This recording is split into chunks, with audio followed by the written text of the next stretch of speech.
Hi, we're back with Megan Goodman. We're talking to her today about some of her flower needs, some questions, concerns.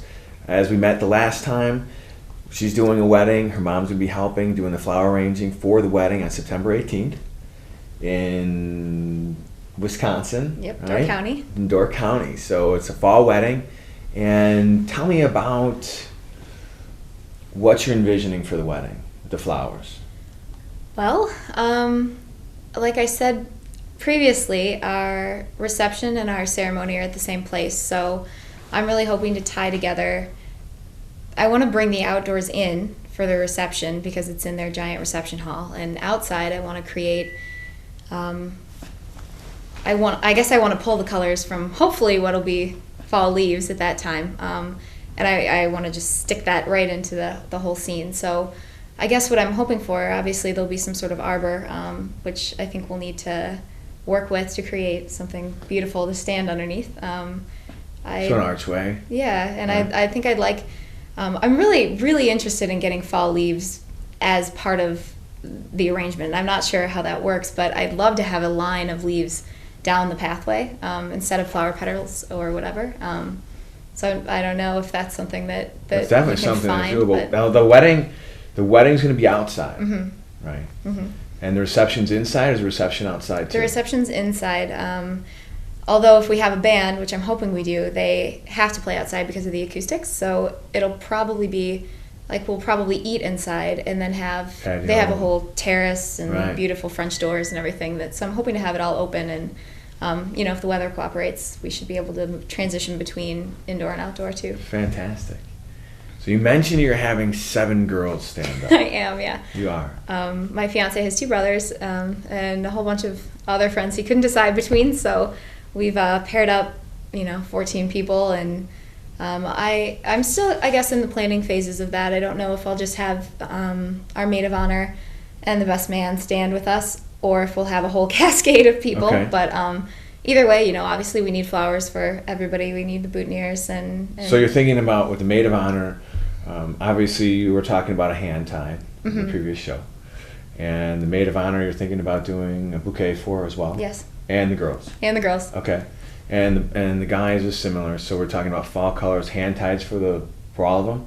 So you want to do hand ties for? I think. I mean, I guess I've thought more about the girls than the guys. Right. But I do know that I want, obviously a Boutonniere boutonniere, for the guys. Yeah.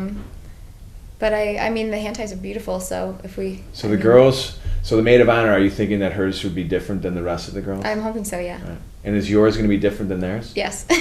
Same colors? Are you going to do like a mono thing, like one color, or are you going to do multiple colors for yours, or multiple colors for theirs, and single colors for yours? I think what I want to do is to have all the girls sort of monochromatic, but maybe different, like maybe a scale of different values of the colors. So like, nice. I want to have sort of like burnt oranges and I don't know, more muted yellows as part of it. But so if it's more, not everyone's is the same, but they all look like they fit together. And then with mine, I'd really like to add obviously different things. So I talked to you a little bit about texture and how that's important to me, and how I'd like to have some cascading things, and I think I'd like to put some white in it too, because with my dress and the way that Is your dress white? it is, it's Okay. like a very very, very white, no cream or ivory involved. Okay. So and my bridesmaids dresses are sort of a light, really light silk, silver bluish gray color. So I'm hoping the flowers will pop off of their dresses, and then with mine I'm hoping that the white will sort of tone down the vibrancy of yours. of mine. So Right. Mm-hmm. And then the guys, are you thinking about if the girls are a little bit different in their bouquets? Mm-hmm. Are you thinking the guys should be different as well? So if you have one with a calla lily, one with maybe a burnt orange daisy, one with a burnt orange or a yellow rose. Yeah, I think that'd be beautiful. Right. So whatever it is. Mm-hmm. They can accent those. We were talking about mimosa. We'll have to see if we can get our hands on some mimosa at that time of year. But yeah, and that's something I'm hoping you guys. I mean, obviously you'll Oh, bring yeah, to the table, we'll- but yeah, I don't know we'll- any of that stuff. Right. So yeah, we'll put together some recommendations, and then we'll work with Mom and Yeah. you on. oh, it's all so that. exciting! I'm just. How many guests are we talking about? Well, I guess since we have a destination wedding, sort of. I mean, no one actually lives in Door County that I'm inviting, so I'm not sure how many we'll have. I'm probably going to send save the date cards out in a couple weeks here, which is probably early, but I want to get them out there and let people know, because it is, they are going to have to travel. So I think our list right now is about 175. So I'm hoping that at least 130 to 150 come. And I don't know, it may be, I might be pleasantly surprised and see more people than I think. I'm just hoping minimum, let's say 140 is sort of my minimum. So 14 tables. And we talked about in the previous show, 14 tables. We're talking about, are you thinking flowers on every table as well? I had told you too that I'm interested in bringing in other elements that bring in different types of natural color aside from flowers. So I know that, we've already got a whole bunch of stuff that we were hoping to use. And it involves different shaped hurricanes for each table that we want to fill with sort of seasonal elements like pine cones and like yellow pears and I guess we have different, like bittersweet you talked about earlier. We've got a couple different types of berries, and right.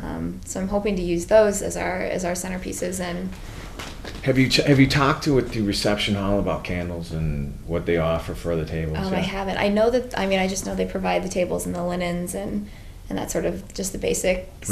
You mentioned elegant, and so there has to be candles. Yeah, I hope so. What time is the ceremony? I think we're going to do it later in the afternoon since we know people have to travel. So. Okay. I think we're thinking maybe 4, somewhere in there. Oh, so 5:30 reception? Mm-hmm, which right. I'm hoping we're going to have some light left, obviously for photographs and stuff after, because my fiance is being traditional about the whole thing. He doesn't want to see me at all that day until after the wedding. So we got to, get all our right. photography taken care of afterwards. So nice. Light has to still be there. So I guess 4 o'clock is our start time. Well, we got to talk about candles for sure. Mm-hmm. Right? I'd love candles. Yeah. And again, like I said, we might have a tent if we do a band because they have to be outside because of acoustics.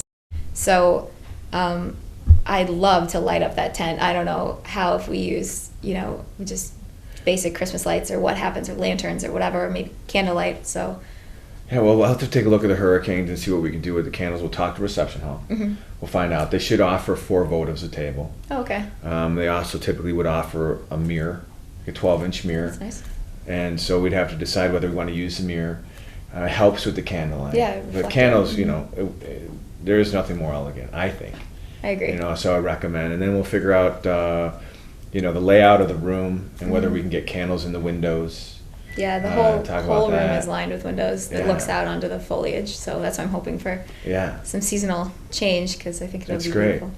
So we'll talk about that. And then it's the ceremony outside. So we mentioned an arch, thinking about doing an arch outside. Mm-hmm. Big one, small one, just kind of a single cage that just goes. Yeah, I think just something to frame us, to sort of create a focal point up front. Right. So nothing huge or crazy, just something like simple and elegant. We'll be setting up the chairs. There'll be an aisle there. Mm-hmm. We're going to do, so we'll do an aisle runner. And then are you thinking about anything on the chairs at all? I don't know. Outside? I know I'm interested obviously in having something on the aisle and then something on an arbor or trellis of some sort behind us or above us. But as far as chairs go, I have seen people do ties on the ends of the aisles with different groupings, which I think is beautiful. Although again, it comes down to budget and what we can do. We got to prioritize. So. Okay, Megan. So it looks like we have a lot to do. We'll be back next time. We'll go to a florist. We'll talk to them and see what they say. Make sure we're prepared. We'll be talking to you soon to prep you for the next show. Great. And going to a florist. And we'll go over all this stuff. We'll sit down at the next show. And we'll talk about that, talk about the planning, visit with the florist, see what they say, come back, compare notes, talk about the savings, and then go from there. So we'll look forward to seeing you next time.